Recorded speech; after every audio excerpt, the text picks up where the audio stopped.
I've heard no one, I don't think, where you hear any disagreement with what was just stated, that you did a fantastic job as an interim city manager, and you're doing a great job also as police chief.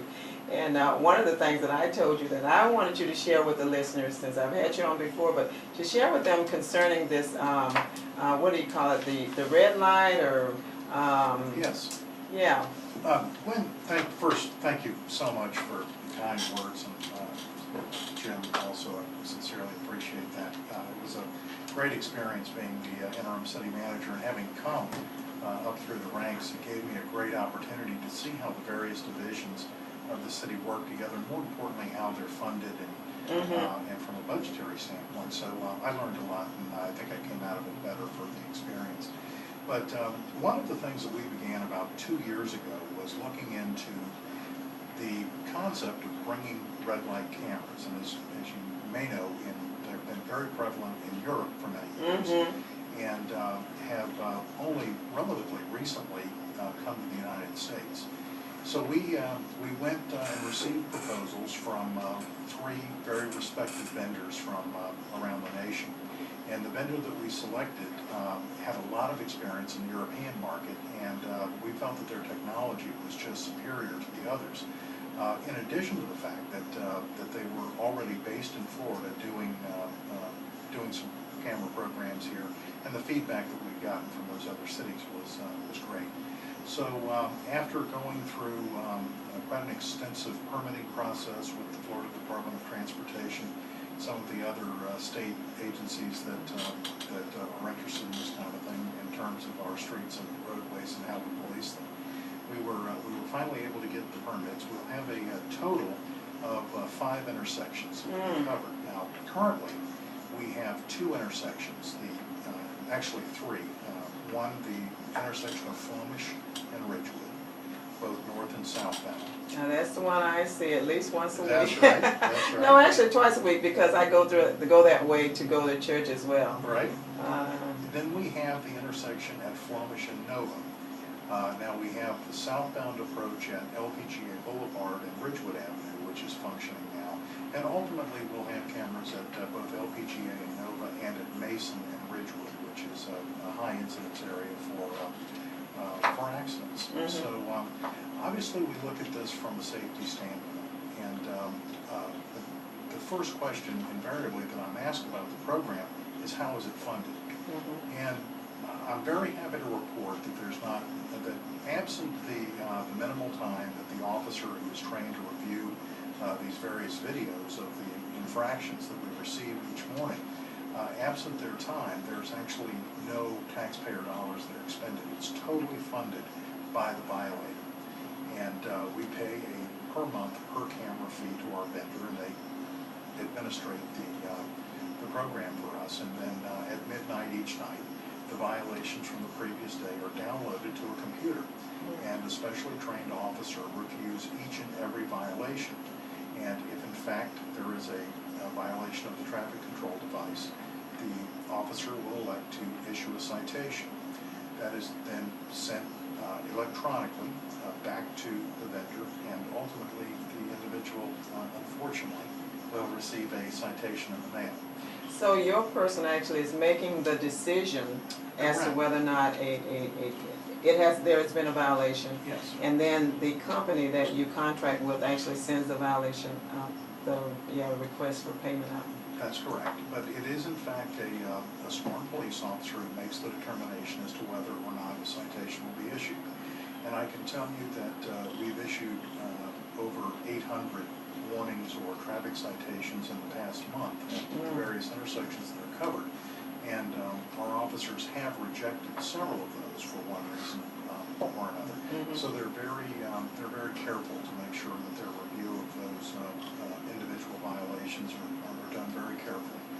And so we do believe that as this program goes forward, 2 things will happen. We'll have safer intersections, certainly, and that we will begin to change driver behaviors through the educational component of the program.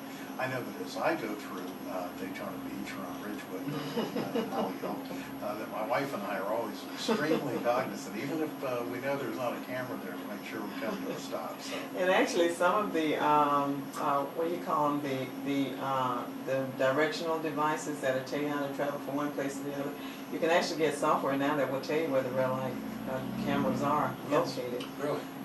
Yeah. Rush out, guys. Anyway, but the other thing I was asking was, because there are some things people need to know, like in terms of the question is about turning red, you know, what should I do? Do I get a ticket? And about where you have to stop to make sure that you wouldn't be considered as having run that light. Correct. You know, and that is probably the most prevalent type of violation that we receive by the cameras, is the right turn against a red light. And as you know, in the state of Florida, unless the intersection is otherwise posted, you are permitted to make a right turn on red. However, only after you come to a full and complete stop behind the stop bar. Now in Holly Hill, what we have done is the City Commission has granted a 12-mile-per-hour buffer, so that individuals who make that turn at less than 12 miles an hour, although they didn't come to a full and complete stop, a citation will not be issued for that. If they are in excess of that 15 miles per hour, then a citation will be issued after review. So it's important to note that when you approach an intersection, most of the yellow light is between 4 to 5 seconds, depending upon the speed limit at that particular intersection. So when you see a yellow light, that begins the process of slowing to come to a stop in anticipation that the light will turn. Unfortunately, what we see all too often is that the yellow light means, well, let's hit the gas and see if we can beat that red light.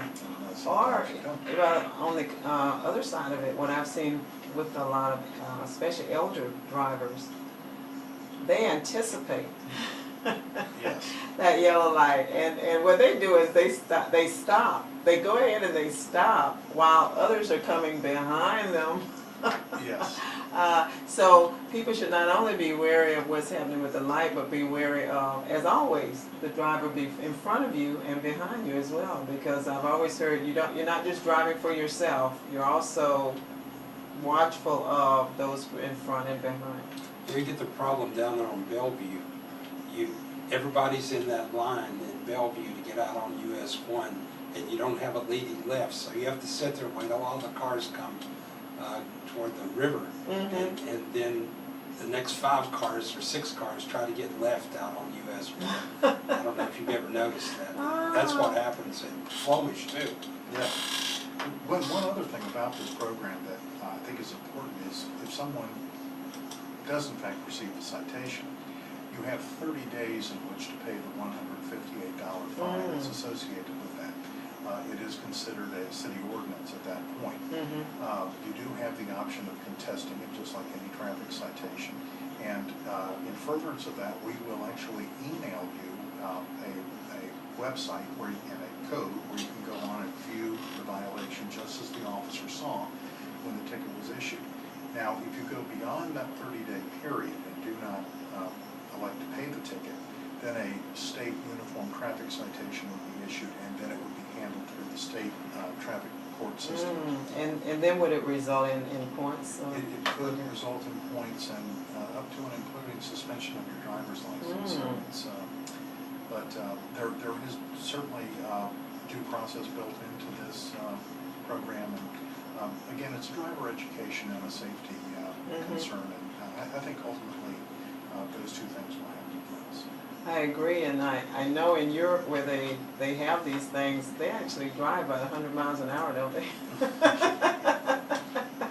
Oh, praise God. I do know, because I was talking to my niece about it too, and they actually have it in other states as well. So this is new to Florida, but it really is not new news, you know, for a lot of states in the nation. Though I'm still not a big fan of it, but I've had several people that have stopped to see me at the station that have had concerns about the cameras, and I've taken them back and allowed them to watch the videos as the officer reviews them. And after watching about 5 of those with other cars locking their brakes or people trying to step out of the way of traffic, they become firm believers in the program. So. Got some fans Yes, fueling up. that's true. That's true. Now, there are those who believe that yes, it's for safety, others who believe that it helps with your budget.